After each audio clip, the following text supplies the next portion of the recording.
insider report.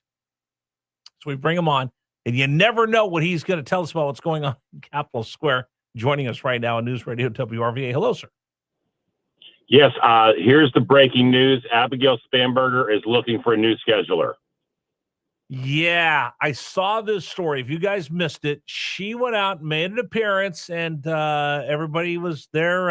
Where did she go? She went down to Southwest Virginia, Galax, specifically the Old Fiddlers Convention. Then she put on her best condescending second-grade teacher voice, like, okay, class, you're in for a great treat today. This wonderful cultural music, and just, I mean, relentlessly booed off the stage. It was like nothing I've ever seen before. That's not hyperbole. And just who on earth thought that was a good idea, right? She has literally lied repeatedly to people south of the Occoquan River. She's lying to ROVA, rest of Virginia, in favor of NOVA, Northern Virginia, again and again and again. And then she goes, and Rich, the exclamation point was her own social media, where she actually filmed, you can't make this stuff up, a post in the car leaving, which was like, we just left the Fiddlers Convention in Galax, and what a wonderful reception. What a great place. And I'm like, just like her default mode is lie. And yeah, it was something to behold. Would you expect anything different? It's terrifying to me because I don't know. And again, I take political stands, and people are like, it's the Second Amendment and pro-life stances that I take. I've had intelligent consultants say, stop, just vote right on those issues because your base wants you to vote right. But if you talk too much about them, you become the gun guy or the pro-life guy. And those are going to lose you competitive elections. Well, here's a newsflash. I don't care, right? I'm going to do what I think is right, consistent with what I've said my values are, because when I said my values, I was actually telling the truth. She is literally like, we care about affordability, but then foisted an environmental agenda on us. That straight line led to an 11 to 13% increase in your monthly power bill on July 1st, right? Oh, I can document it. It's not. By the way, people are starting to get their power bills and freaking out. They did. They read it in the newspaper. They didn't put two and two together. Reggie, Dominion raises our bills, and people are now getting that power bill. Like, wait a minute. It's a cap and trade carbon tax that we just voted to have. That's paid by the consumer, and they've created a marketplace. I'm not making this up, to trade for carbon credits where the ultra wealthy, right, guys like Tom Steyer and Jeff Bezos, can speculate in carbon credits so that your power bill goes up when the temperature goes up or down, and they profit on it. Well, wait a They've second. gotten working people to capitalize the market. Hold on for a second. Explain to us what this means, because we've done it before, but now that you actually see your power bill, folks, we went back into Reggie, the Regional Greenhouse Gas Initiative, which created cap and trade. And the Commonwealth of Virginia had left it under Youngkin. She jumps back into it immediately. Explain what cap and trade means. And by the way, it's in this Greenhouse Gas Initiative. Dominion doesn't eat the cost of this. They are allowed to pass it along to the consumers. Go ahead. Well, they don't have a choice, right? Like, I mean, I don't think Dominion needs to be making obscene profits, but if they don't make any profits, then the lights don't come on when you flip the switch. They're a for-profit entity who's tasked with delivering a good and service in a very unique marketplace, because we don't have 5 different power lines coming into our house and we get to choose who our provider is. So that's a government-created sort of pseudo-monopoly. But what cap and trade does is it says carbon emissions bad. So in order to discourage carbon emissions, we're going to tax against carbon creation, the theory being that we'll create more carbon neutral or carbon free power generation, which works fine if you totally ignore the fact that they use a lot of carbon to make this solar and wind, et cetera, components and ship them, et cetera. And then all the profits are offshore. So we're penalizing people for using electricity because we're penalizing people for using cheap electricity. Okay. In favor of expensive electricity, with a theoretical abstract being that the temperature changes based on what mankind does, not based on what the planet does. And that totally ignores the short-term history of the planet Earth, the short-term history of a planet that's millions of years old, going back like 10,000 years when the Sahara Desert was blooming in green and the ocean levels were 300 feet lower than they are right now. And you have cave paintings that are now 250 feet below water in the Mediterranean, right? Because people walked into the caves and painted. I'm suggesting that the climate has changed for years before there were man-caused. But let's get back to why our bills are higher. So what happens? Our bills are higher because they've made affordable energy production, specifically coal and gas production, expensive artificially to encourage us to buy Chinese-made solar panels and windmill components. They've raised our prices. Now, when they raise the prices, they take the money they make and they put it into capitalizing a marketplace, and then wealthy people buy carbon credits, which Dominion then has to buy, or APCO or any power generator, when they exceed their limit of allowed carbon production when making electricity. So we've literally created a stock exchange, if you will, a commodity for carbon credits, and we capitalized it using working class people's money. But the only folks with enough money to invest in it are billionaires. Okay, so let me put this in plain English. She jumped us back into Reggie. In Reggie, it says, hey, Dominion Energy, you can only go to this level. And if you go past that, you need to buy carbon credits in order to produce enough electricity for this entire Commonwealth. Those credits are a commodity that are created by Reggie that we jump back into. They say, okay, we're going to put these credits out for bid and put them up on the marketplace, and people can bid for them. People come in and buy them. Tom Steyer and Jeff Bezos buy low and sell high. Wait a second. I'm going to get there. So this commodity that we've decided to join into, it's completely made up out of thin air. It's not like I'm buying wheat futures or this future. It's only made up because we artificially put a limit on how much energy they can produce before we say, wait a minute, you're killing the environment. You want to go over that, you have to go buy these credits.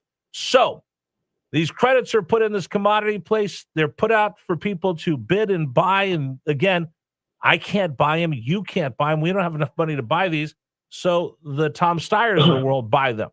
Very wealthy people buy them. And then they get to sell it back to Dominion for whatever they feel like charging them. And if Dominion's really in trouble because it's 100 degrees and it is sticky and everybody has the air conditioning going and we're all using more electricity, the Dominion Energy desperately needs these. And Tom Steyer or some of these other profiteers can sell this back to us for whatever we want, and we're the ones who end up paying for these. Right, so they've essentially taken money from the school teacher, the auto mechanic, the cop, and the retiree to give to Tom Steyer and Jeff Bezos so they can shame us for not caring about the climate. And I'm not making this up. No, I know you're not, and we've talked about it, but I just want everybody to understand. His whole business model is to act like he's green, and the only green he's really concerned with is that which he's creating by putting it in his pocket, right? Him being the governor of California is like letting the fox guard the hen house. Okay, so and they're like, no, he's got these environmental credits for his farms and stuff. Yeah, because he created the market. Well, okay, so I'll throw this out at you because we just got a text message. I think this is very interesting from Tom and Glen Allen. He goes, the Democrats are running ads right now. They're running them here in Richmond, saying the reason why our utility bills are going up because Rob Whitman and Republicans voted against green energy. The Republicans need to get the messaging straight, and this is what Tom and Glen Allen is saying, to push back against this, because I know right now my energy bill, I don't even want to see what my energy bill is going to be because I'm going to have to pay into Reggie. It's such look, don't be surprised when the liar lies to you, right? Mm-hmm.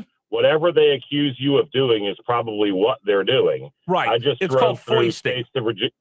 And gaslighting, right? It's the abuser saying, well, I only hit you because, right? And somehow it's your fault that they did something horrible. Or I think what's the worst thing that Tom Garrett can do? Well, if I know what I'm capable of doing, and I know Tom Garrett is a horrible, awful, rotten human being. So if I'm able to take it to an 8, then I know Tom Garrett can take it to a 20 because I hate him so much, and I'll foist my worst possible dreams upon him because in my fantasy world, you're much more evil than I am because I care about the environment.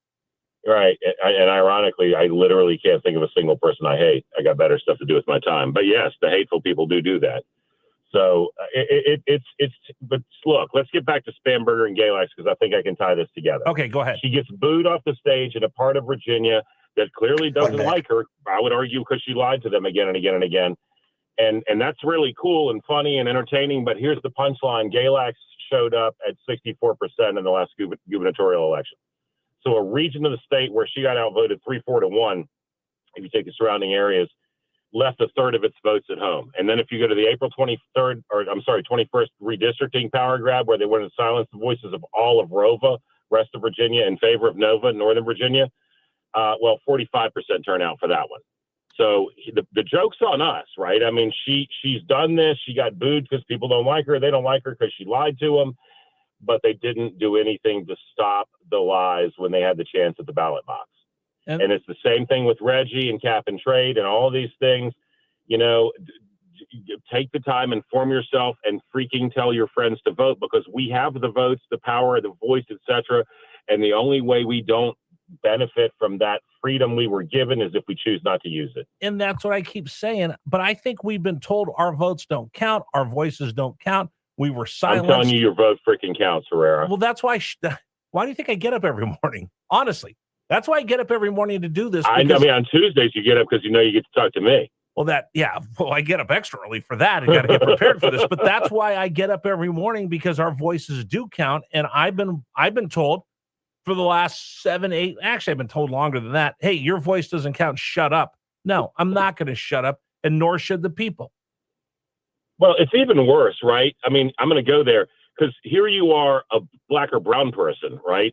And they've tried to discourage you from contemplating any alternative other than that which you're told to think, because don't you know, right? And it's so horrible, right? I don't care. Like, you skin us and hang us upside down, and we all look the same. Every single person has a voice by design in this country. And your responsibility as a citizen in a free society, and Rich, I know I'm preaching to the choir because you are my brother, is to get out and do the best you can with what you be given without regard and resentment and jealousy and covetousness. It's not only sinful, but just from a human perspective, never leads to happiness. So get out, hit the ball as hard as you can. And if you strike out, get back in the batter's box the next time your number's called. Just, it's 90% of the game is showing up. You notice he threw out the baseball reference just to time in. That's why we have Tom Garrett on every week. Tom, I got to run. Thank you so much. Appreciate it. I'll talk to you next week. Rich Herrera, you are a freaking hero, man. I look forward to it. Thanks, brother. Thank you. Tom Garrett. By the way, Tom, is he still there? Oh, no, is Tom right there? Tom? Sir. Website. People want to go to your big shooting extravaganza. Delegate Tom Garrett on Facebook's the easiest. Tom drops bombs on YouTube. I'm all over the place. Tom Garrett, thank you. Appreciate it. Today's program is brought to you by our friends at Men's Wellness Centers. Thousands of men across Virginia have had the same question when they walk into the door, whether it's right here in Richmond, Virginia Beach, Newport News. What is going on? We kind of know when we're sick, and we know we're not, but we don't like to go to the doctor. But when there's something amiss, you kind of know. You just instinctively know something's not